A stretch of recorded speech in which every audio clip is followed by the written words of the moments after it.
Well, thank you very much, everybody. It's a real honor to welcome all of you to the White House, the famous Oval Office, and we award the first ever Medals of Sacrifice to 3 heroic law enforcement officers from Palm Beach County, Florida. I went to the service. It was crazy. It was just horrible.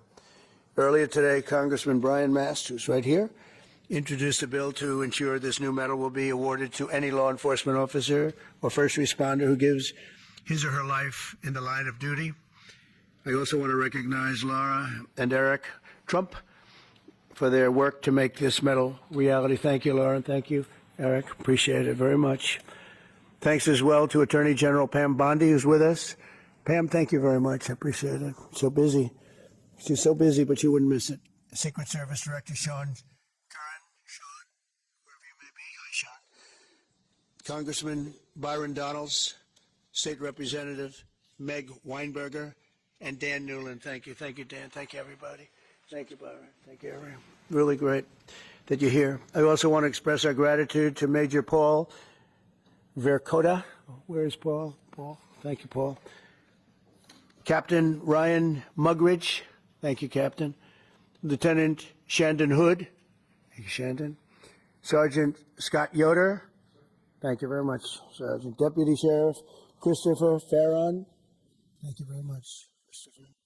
And Deputy Sheriff Chris Cameron. Thank you very much. Thank you. And all of the Palm Beach Sheriff's Office. We have many people here representing that incredible office. I know it very well. Very special thanks as well to Alexander Arnault, who's a tremendous person with his father, who they own Tiffany, and they really devoted a tremendous time and effort to helping us design this beautiful medal. And thank you very much, Alexander. I appreciate that you came all the way from France, and the incredible team at Tiffany and Company. And Tiffany is doing great. He's a fantastic leader. You know all about the fantastic, the great Arnault family. And the fact that you came for this is very, very meaningful, actually. It's really incredible. But for crafting this beautiful medal, and I know he looked at it and he worked on it. He had his best people working on it, and people are loving it. And this will go on for a long time. You'll be making that medal for a long time. Unfortunately, in one way, it's very sad, but we properly respect the ones that have lost their lives. Today, we also remember 3 remarkable heroes who will become the medal's first ever recipients. It's a big honor. Corporal Luis Piez Jr., Deputy Sheriff Ralph Butch Waller Jr., and Deputy Sheriff Ignacio Dan Diaz. And thank you very much. You're represented by family members who are, I was there with them. That was devastation. They were devastated. We're profoundly grateful to be joined by their loved ones. Corporal Piez's former wife, Doris. Thank you, Doris, for being with us. Thank you very much. Thank you. And his son, Cameron. Good-looking son, too. Deputy Waller's wife, Denise. Thank you, Denise, very much. And Deputy Diaz's daughter, Alexandria. Thank you. Thank you very much. I want to thank you all. And the 3 officers we recognize today were close friends. They were really close friends and colleagues, and together they dedicated their lives to protecting the people of Palm Beach County and well beyond. And they were beloved by everyone and respected by all. Really, really top-of-the-line people. Countless times when I was in Florida, they proudly saved. And they saved a lot of lives. They were going around saving a lot of lives. Their reputation was incredible. They served in motorcades for presidents, called presidential motorcades. A very dangerous job, actually. And I was deeply honored to attend their memorial service last year. In a horrific accident in November, the 3 officers were working to restart one of their motorcycles on the shoulder of a road when they were struck by a SUV, struck dead center. And all 3 perished from their injuries. Essentially, they perished immediately. This was a terrible tragedy. It shook the entire Palm Beach community like very, very few events I've ever seen. All of Florida mourned their loss, and today our entire nation joins in honoring these 3 incredible patriots taken from us much too soon, much, much too soon. To Doris, Cameron, Denise, Alexandria, and to all of those who love these brave men, we are deeply sorry for your loss, and eternally grateful for their sacrifice, their great, great sacrifice, just respected by everybody. We'll never forget their legacy, and we will never forget the debt we owe all of these great law enforcement heroes who have given their lives to keep our community safe and make America strong again. We have so many unbelievable people in the police department and other departments, first responders, firemen, a lot of brave, incredible people. And I'd now like to ask my son, Eric Trump, to say a few words, followed by Congressman Brian Mast and Alexander Arnault, who's going to be giving out the medals. And then I'll present the medals of sacrifice. Thank you very much, everybody. Thank you for being here, too. Thank you. Please. Mr. President, thank you very much. My father and I attended that funeral that day, and I can't tell you how moving that experience was. And one simple question was asked: why is there no medal of valor, medal of sacrifice that commemorates law enforcement officers, first responders who have fallen in the line of duty? And Congressman Mast, who was there with me that day, he was with my father, and we said, we're going to take care of this problem. We're going to get involved. And the first call that was made was to the great Arnault family who owns Tiffany's, and they said, without hesitation, that they'd be honored to design something absolutely beautiful that's a tribute to these incredible officers, these incredible EMS responders. And here we are, roughly 6 months later, with something that's truly beautiful. I want to thank the Tiffany's family, the Arnault family, for all the work they put into in their entire team. I can tell you this has been a nonstop effort. I want to thank the Congressman. Without the Congressman, his staff, we would not be here today. I want to thank the President for allowing us to do this. It's such an important mission. This medals could be given for hundreds and hundreds of years to come. And last but not least, I want to send, on behalf of this entire nation, on behalf of our entire family, the incredible families of the Palm Beach Sheriff's Office and your incredible families. They made the ultimate sacrifice, and know that we all appreciate their dedication. Many of us knew them, have met them, and we love them very much, and I'm sure they're missed. But today, hopefully, this is a great tribute to them, and I know, because of our wonderful president, that this medal will be given out for many years to come. Thank you very much. I would just start by thanking all of our law enforcement officers. The job is always dangerous, and you do it still every single day. And I would thank the families, because the job, as you are a reminder of, is often deadly. And I would thank you, Mr. President, because for the first time in our nation's history, you're willing to say to all of our first responders, all of our law enforcement, all of our firefighters, we're going to recognize that sacrifice from the office of the presidency for each and every one of them. And that's never taken place before, that recognition. That it's a job that's always dangerous and often deadly, and there's a debt that can never be repaid, but you're willing to recognize that debt. So thank you, Mr. President, for recognizing the debt. Thank you. Mr. President, Congressman, thank you very much for involving Tiffany in this process. We're very honored to having made these medals. Tiffany is a jeweler, as everyone knows it, but also a maker of American heritage.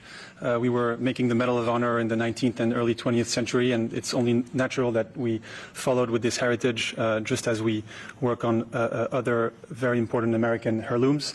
This medal was made in Providence, Rhode Island, in our largest factory in the U.S., out of silver, plated in 24-karat gold, just like the ceiling of this office, and represents the coat of arms of the United States. Mr. President, thank you very much. Thank you very much. Byron, would you like to say a few words first? First, to be brief to the families, we are so sorry for your sacrifice, but your officer from your family represented not just Palm Beach County, but the United States with honor. Mr. President, thank you for allowing us to go forward. To my colleague, Congressman Mast, thank you for your leadership. We will always honor first responders in the United States of America. Thanks. Okay. So, you want to help us out? You're the one who made it. That's beautiful. So can we ask the families to step forward, please? Chair, would you like to help us? Please.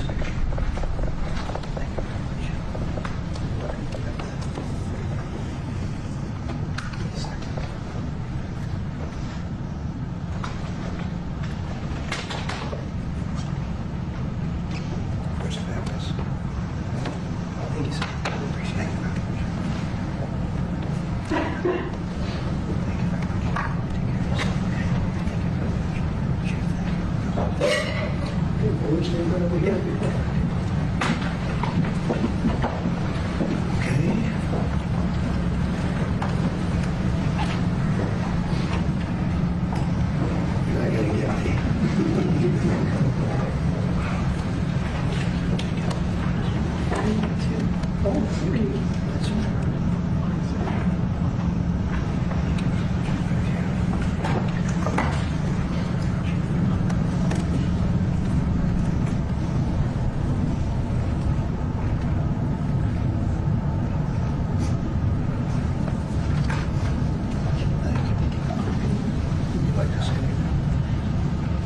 I would like to thank you very much for honoring my husband and his brothers and for what you do for the country. Making this so very special for them and for all the people to come. It's a club you never want to be in, but you honor them and it just means the world. Thank you. Thank you for everything. Thank you. Thank you.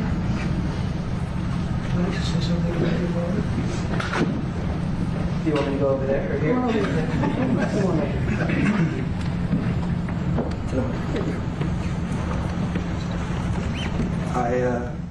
I viewed my dad as Superman. He's someone my whole life you look up to. He's an amazing guy, and it's horrible that this happened to all three families. But I'm glad that something was done about it, and we got represented, and everyone in the future will be. So, thank you. Thank you very much. Be very proud.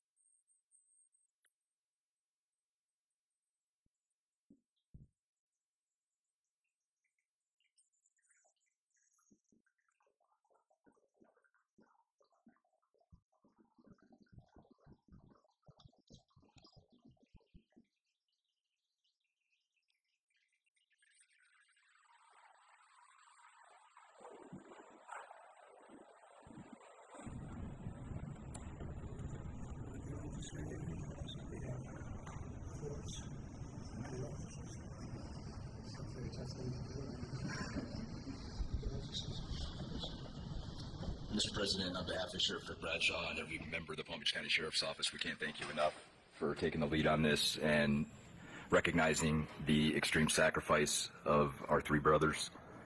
Words really can't express how thankful we are. Thank you very much. And we have a fourth, and we're going to give this to you. Hopefully it's maybe never going to be given out. So we'll give it to Sheriff Bradshaw, who's an incredible sheriff. And you've done an amazing job, and we'll have it should something happen. And that's right here, okay? So, and I hope it never has to be given out, frankly. Thank you. Well, thank you. Do you have any questions for what you just saw? That's so important. I mean, people have talked about it for years. I want to thank Brian Bass for what he's done, Congressman. He's been unbelievable. He's a great representative. And he worked hard. He wanted to do it right. And we wanted to go somehow we could get him done pretty easily in one way, but we wouldn't get him done by Tiffany. And the fact that the Arnault family stepped up was absolutely incredible. It means more when you get a name like that. I think it means something extra. But these were incredible people, and they're looking down on you right now, and they're very, very proud, very, very proud of all of you. It's too bad we had to be doing this, but I was there with you that day. That was a rough day. Thank you very much. Would you have any questions? Yeah. Do you have plans to give this award to any other families posthumously who find themselves in the same position as having made this sacrifice, and then after the testimony, question about your calls back? Having to do from a previous? Yeah. We're looking at the possibility of that, yeah. You had a lot of people die in the line of duty when you think of it. And we figured it was time to start. We haven't had the situation arise. This was a terrible situation. We haven't had it arise yet, but we're looking at going back a little bit and see what we can do about that. Yes, strongly. Yeah, go ahead. On your call with President Putin today, Yeah. you'd mentioned that the Pope would like to take a role potentially in mediating these talks. Does that mean that the U.S. is taking a step back from? No. I think it would be great to have it at the Vatican. Maybe it would have some extra significance. And I saw that it was discussed yesterday, so I thought, and people told me that they'd be honored to do it. I would imagine they would be. So, no, I think it would be maybe helpful. There's tremendous bitterness, anger, and I think maybe that could help some of that anger. So having it at the Vatican would be, in Rome, would be I think it would be a great idea. Thank you. Well, go ahead. As you know, 2.5 months ago, Ukraine President Zelensky agreed to that 30-day ceasefire that's been on the table all of that time. What was the extent of your conversation with President Putin today about having him agree to that same 30-day ceasefire proposal that you, Mr. President, put on the table? Well, what we've done, and very strongly, is we said, let's get this thing going. You know, I had many of the leaders of European nations on the line with me right after the call. And we have to get that thing solved. 5,000 young people every single week on average. And I've seen satellite pictures. You don't want to see these pictures. We'll have to see what happens. This was not my war. This is not a war that would have happened if I were president. This is not my war. I'm just here to try and help. We've spent hundreds of billions of dollars on this war. And yet that's not. Frankly, we made much more than that just in 4 days in the Middle East. It's a lot of money, but we do much. This is about thousands of people dying every single week. 5,000, 6,000 people dying every single week. And just like you have the relatives here, wives and children and everything, you have, these soldiers, they say goodbye in Ukraine and in Russia, and then their parents never see them again, except maybe in pictures of horrible scenes, because I've seen some scenes, I've never seen anything like it. So we're going to see if we can get it taken care of. Yeah, please. First off, our thanks to the members of law enforcement who are here, and our condolences to the families. We're very sorry for your loss. Mr. President, on Ukraine and on your call today that you had with President Putin, you said last week that you thought nothing was going to happen, no advances would be made until you and Putin got together. Do you still feel that way? I think something's going to happen. It's a got very big egos involved, I tell you. Big egos involved, but I think something's going to happen. And if it doesn't, I'd just back away, and they're going to have to keep going. Again, this was a European situation. It should have remained a European situation.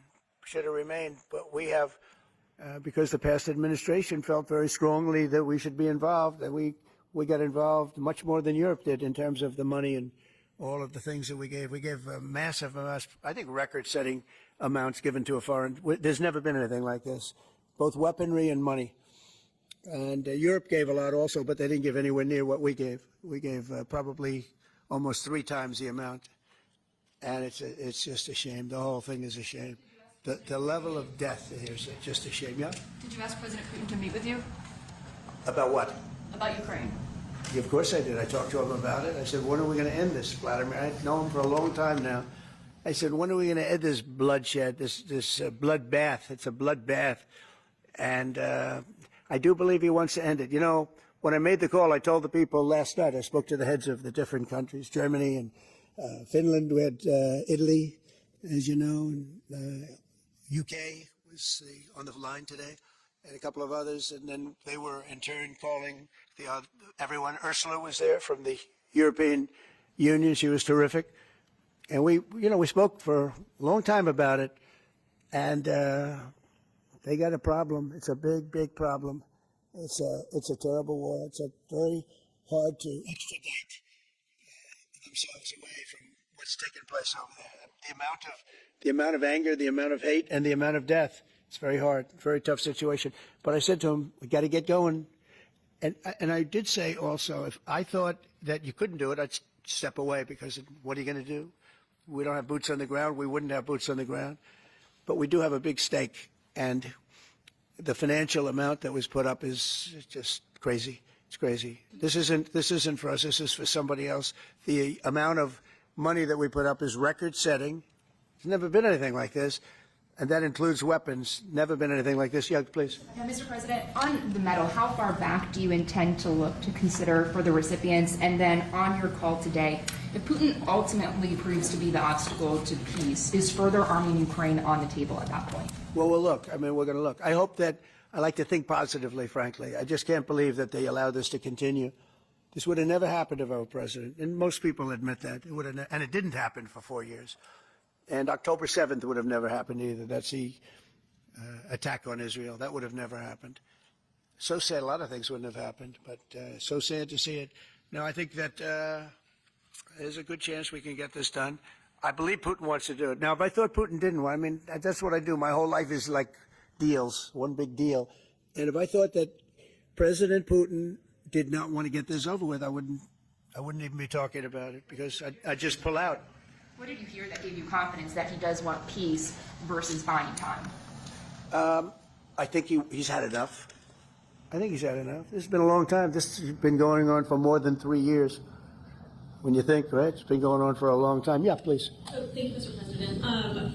When you implored him to stop previously, Vladimir stopped on social media, and he didn't. He just continued. I'm curious, did you bring that up with him in your phone call today? Sorry. You previously on Truth Social implored President Putin to stop. You wrote Vladimir stop, and he didn't stop. Quite the contrary. I'm curious, did you bring that up on your call with him today? No, I didn't bring that up. But I did say, it's time, you got to stop this thing. And I believe he wants to stop. Look, I think, very able to tell whether or not he wanted to or what. I thought there was a very good chance, like a 50-50 chance, that he would say, I want to take the whole thing. I didn't know what he was going to say. And then I have a different kind of a problem. But I believe he wants to stop. Pretty sure. Just now about backing away or walking away if it looks like it's going to be an intractable problem. Do you have a red line in your head of what would cause you to back away? And Yeah, in my head, but not something I'm going to announce. But yeah, definitely in my head I do, yeah. Exactly what that Because looks this isn't our war. This is not my war. This is not the war. I mean, we got ourselves entangled in something that we shouldn't have been involved in. And we would have been a lot better off, and maybe the whole thing would have been better off, because it can't be much worse. It's a real mess. It's a death trap. So I think that, yeah, I would say I do have a certain line, but I don't want to say what that line is, because I think it makes the negotiation even more difficult than it is. Yes, please. Mr. President, thank you all for your sacrifice. I'm so sorry for your loss. You mentioned the bloodbath you want to see end in Ukraine. You mentioned that you believe Putin wants peace, but he just attacked Ukraine yesterday. So what makes you think that he wants peace? Well, he's in a war. No, nobody said don't. They're fighting. They're attacking each other. And people are dying all the time. He's in a war. He's fighting a war. Nobody said he was going to stop. I think, is it terrible? Yeah, it's terrible. I think it's terrible. Can you talk about President Biden? President Biden was diagnosed with cancer of the war, and then I'll ask you about reconciliation. Why haven't you increased the sanctions on Russia yet? Well, because I think there's a chance of getting something done. And if you do that, you can also make it much worse. But there could be a time where that's going to happen. Yep. Who's going to say that? Do you want to respond to President Biden being diagnosed with cancer? Are you going to call your predecessor? I think it's very sad, actually. I'm surprised that it wasn't, the public wasn't notified a long time ago, because to get to stage 9, that's a long time.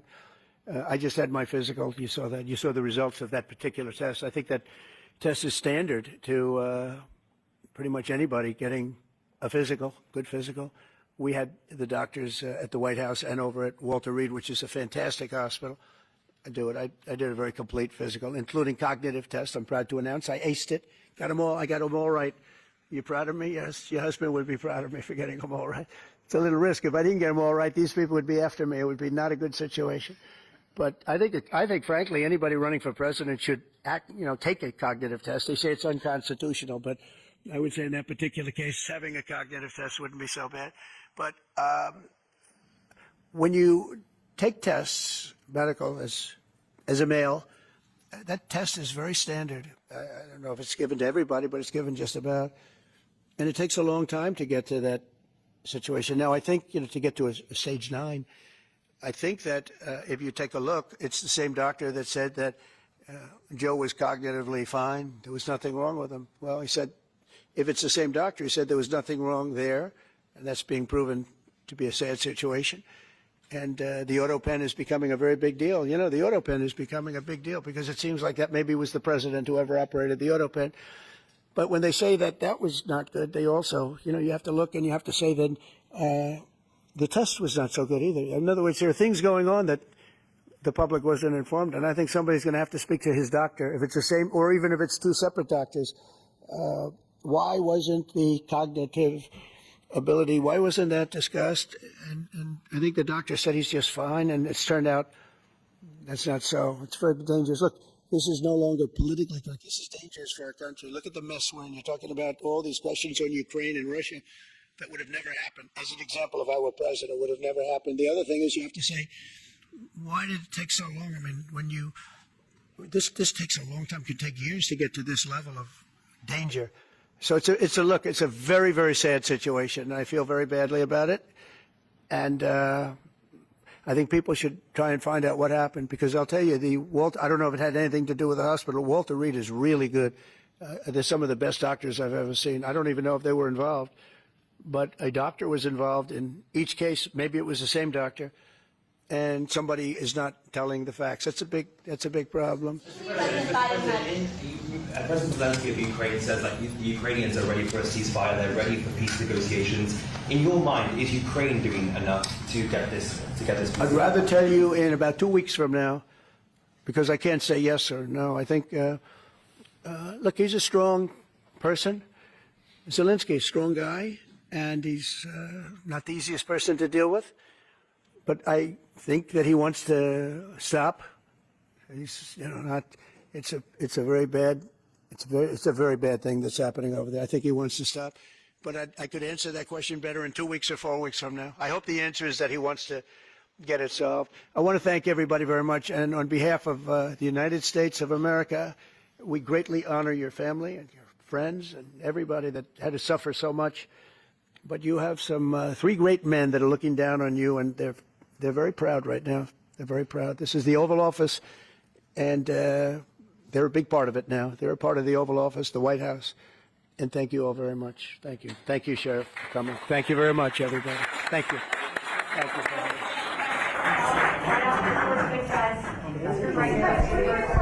you.